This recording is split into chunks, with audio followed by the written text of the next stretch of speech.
নমস্কাৰ বন্ধু বান্ধৱীসকল তোমালোক সকলোকে মোৰ ইউটিউব চেনেল কুইক ব্লাছলৈ স্বাগতম জনাইছোঁ বন্ধু বান্ধৱীসকল আমি ডিছকাছ কৰিম HSLC class 10 English lesson from the diary of Anne Frank start কৰোঁ question number 1 what makes writing in a diary a strange experience of Anne Frank diary লিখা অভ্যাসটো এনি ফ্ৰেংকৰ বাবে কিয় আচৰিত হ'ল ইয়াৰ কাৰেক্ট এনচাৰটো হ'ব এনেধৰণৰ people and friends no one have interested in the musings of a 13 years old girl that makes any to writing in a diary becomes a strange experience কোনো মানুহ আৰু বন্ধুবৰ্গই এনিৰ জীৱনৰ ঘটনাৰাজিক লৈ আগ্ৰহী নহয় সেইভাবে তাই ডায়েৰী লিখা আৰম্ভ কৰিলে আৰু ই এক আচৰিত অভিজ্ঞতা আছিল মই ৰাখিবা next question number 2 why does any want to keep a diary এনিয়ে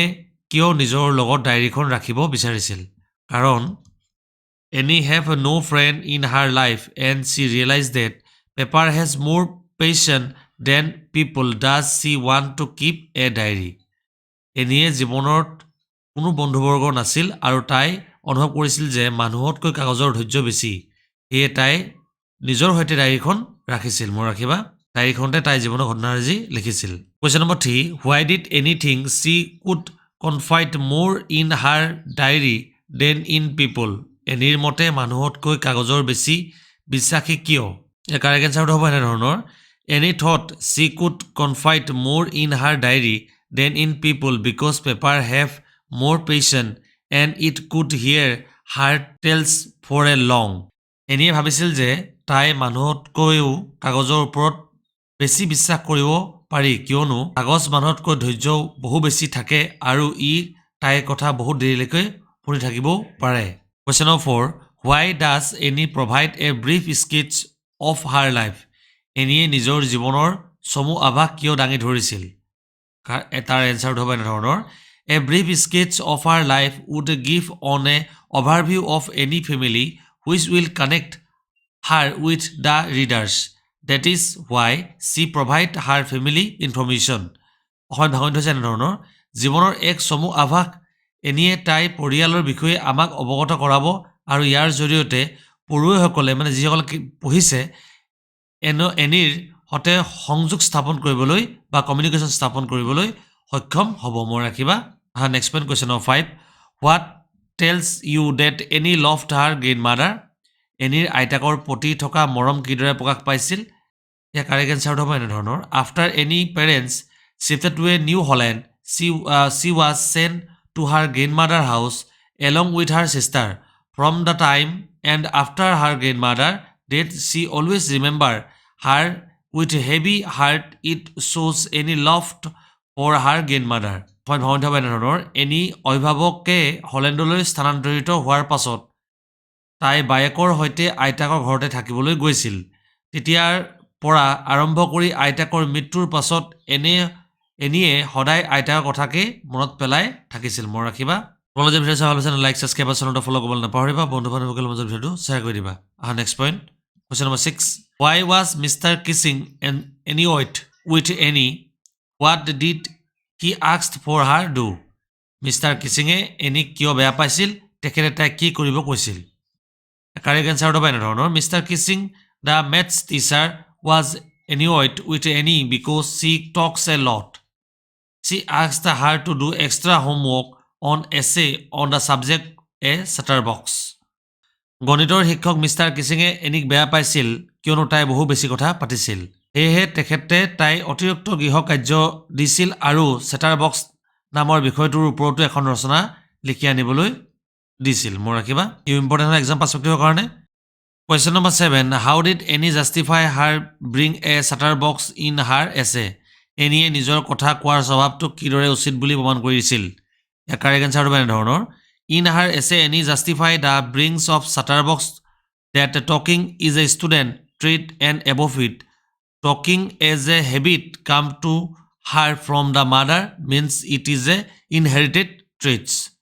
এনিয়ে নিজৰ ৰচনাখনত তাইক কথা কোৱাটো যুক্তিসংগত বুলি কৈছিল কিয়নো কথা কোৱাটো ছাত্ৰ ছাত্ৰী বিশেষজ্ঞ আৰু ইয়াৰ উপৰিও কথা কোৱা অভ্যাসটোৰ তাই মাকৰ পৰা আহিছে অৰ্থাৎ ই এক বংশগত বিশেষত্ব ইয়াত তাই কোনো দুখ নাই next question number 8 Do you think Mr. Kissing was strict teacher? তোমাৰ মতে Mr. Kissing এজন কঠোৰ শিক্ষক হয়নে? ইয়াৰ কাৰেক্ট এনচাৰটো হ'ব এনে ধৰণৰ No, Mr. Kissing was not a strict teacher. He scolded any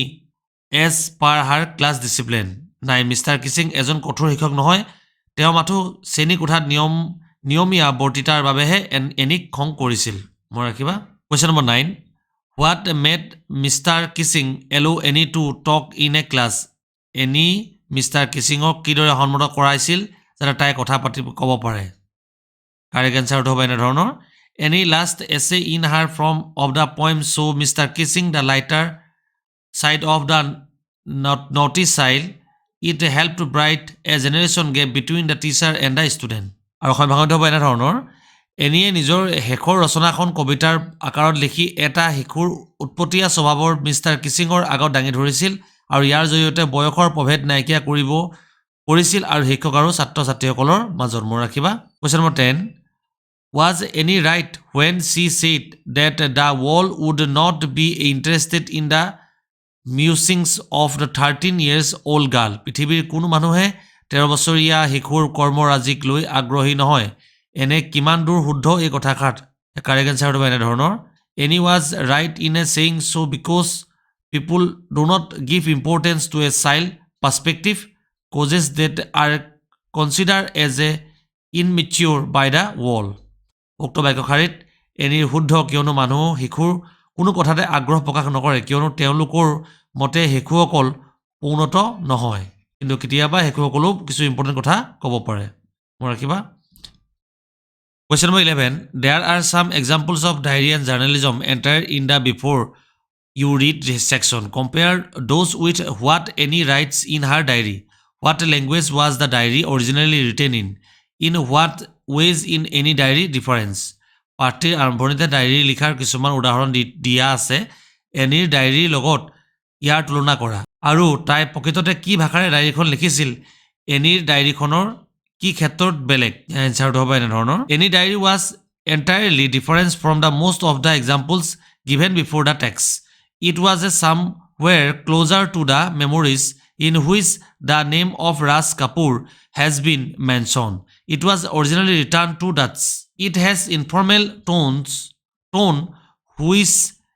exude the careful nature of the teenager এনিৰ ডায়েৰীখন উদাহৰণত দিয়া ডায়েৰীখনতকৈও বহু পৃথক ইয়াত নিজৰ স্মৃতিৰ কথা উল্লেখ কৰাৰ লগতে ৰাজ কাপুৰৰ নামো লিখা আছে প্ৰকৃততে ডায়েৰীখন ডাটছৰ ভাষাত লিখিছিল আৰু ইয়াত কথাবোৰ সম্পূৰ্ণ শিশুৰ দৃষ্টিৰে লিখা হৈছিল ডাটছ এটা লেংগুৱেজ মই ৰাখিবা আজিৰ last question number 12 Why does Annie need to give a brief sketch about her family? Does she treat Kriti as an inside or on outside? Annie নিজৰ পৰিয়ালৰ কথা কিয় উল্লেখ কৰিছিল তাই কিটিং অন্তৰংগ তাৰে আকোৱালি লৈছিল নে বাহিৰাগতভাৱে এনসাৰটো হ'ব এনে ধৰণৰ Annie gives a brief sketch about her family because it was hard to make others realize that a 13 years old teenagers could write about her loneliness. Kitty was on outside which was gifted by her parents on her 13th birthday but she considered in her best friend and treated it as on insider. এনিয়ে নিজৰ পৰিয়ালৰ সমূহ আভাস এইবাবেই দিছিল কাৰণ কোনো মানুহে বিশ্বাস নকৰে যে এজনী 13 বছৰীয়া ছোৱালী অকলশৰীয়া হ'ব পাৰে বুলি কিটিং বহিৰাগত উপহাৰ আছিল যি তাই মাক দেউতাকক দিছিল আৰু তাই নিজৰ শ্ৰেষ্ঠ বন্ধুকৰ দৰে ইয়াক আকোৱালি লৈছিল মোৰ ৰাখিবা যদি ভিডিঅ চাই ভাল পাইছে লাইক সাবস্ক্ৰাইব আৰু ফলো কৰিবলৈ নাপাহৰিবা বন্ধু বান্ধৱীৰ মাজত ভিডিঅটো শ্বেয়াৰ কৰি দিয়া ভিডিঅটো চাবলৈ ধন্যবাদ